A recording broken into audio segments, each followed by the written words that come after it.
புடலங்காய் விதையை வச்சு ஈஸி அண்ட் டேஸ்ட்டாக ஒரு சட்னி எப்படி செய்கிறதுன்னு பார்க்கலாமா?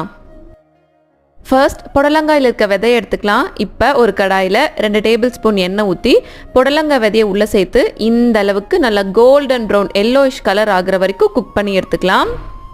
இப்போ சட்னி செய்கிறதுக்கு அதே எண்ணெய் ஓரளவுக்கு சூடானதுக்கு அப்புறமா அதில் 1 டேபிள் ஸ்பூன் கடலைப்பருப்பு, 1 டேபிள் ஸ்பூன் உளுத்தம்பருப்பு நல்லா கோல்டன் ப்ரௌன் கலர் ஆகிற வரைக்கும் குக் பண்ணி எடுத்துட்டு இப்போ அதுலேயே 5 பல் பூண்டு, 10 to 12 சின்ன வெங்காயம், 1/2 டேபிள் ஸ்பூன் சீரகம், 1/2 டேபிள் ஸ்பூன் மல்லி, 1 கொத்து கருவேப்பிலை, 2 வரமிளகாய், சின்ன துண்டு புளி சேர்த்து ஒரு தடவை நல்லா வணக்கி விட்டுறலாம். நம்ம சேர்த்த எல்லா பொருளும் நல்லா வணங்கினதுக்கு அப்புறமா முதல்லையே வணக்கி வச்சிருந்த புடலங்காய் விதை, அது போக 1/4 கப் தேங்காய் போட்டு எல்லாத்தையும் நல்லா மிக்ஸ் பண்ணி விட்டுறலாம்.